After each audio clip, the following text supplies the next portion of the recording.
Picture a forest so dense no sunlight touches the ground, roots curling like snakes under moss, air thick with buzzing things. You push through, thinking you're the first one here, but in the stillness, something watches something that shouldn't exist. That's the opening.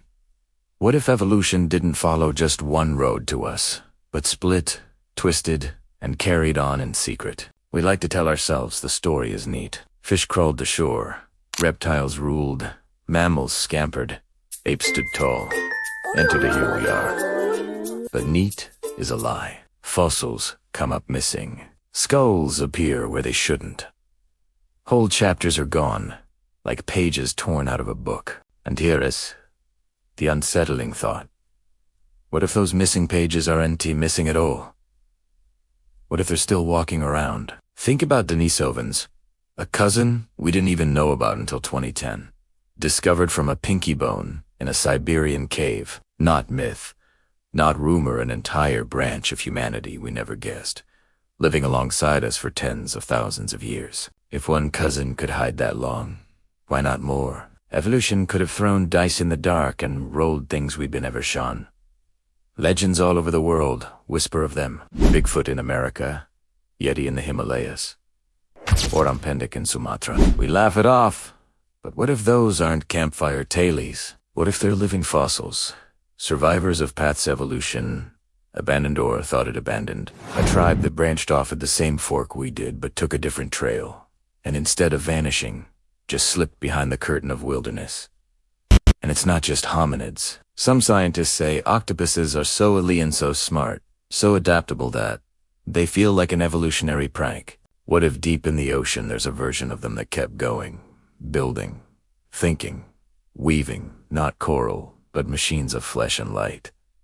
Wouldn't that count as a hidden path too? There are whispers in archaeology circles about bones found and quickly buried against skeletons too large, skulls too strange, bones that don't fit into tidy textbooks. Maybe museums don't show them not because they're fake, but because they're too real, too disruptive. If the public knew that something else stood beside us in prehistory, or still does it shake the whole story of what it means to be human? Imagine stumbling across one in the modern world. Not a monster, but admire another species of people, shaped differently by evil. Taller, shorter, hairier, smoother.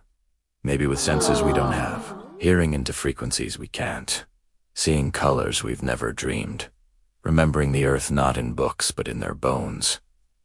Maybe they look at us and think we're the mutants. And maybe this explains why so many cultures tell stories of the others. Fairies, elves, trolls, jinn, not spirits, not demons' neighbors. The folk you're not supposed to marry. The ones who'll steal your kids. The ones who live just across the hill. Folklore could be the memory of when two kinds of people shared the same valleys and fought over the same rivers. The real kicker is this. What if evolution isn't finished? What if hidden paths aren't just behind us but ahead? Genetic drift, climate change, even technology, these could spark new forks. Maybe some of us already carry dormant genes that, when switched on, will bloom into something else entirely. Extra muscles, sharper memory, immunity to disease. Evolution is still writing.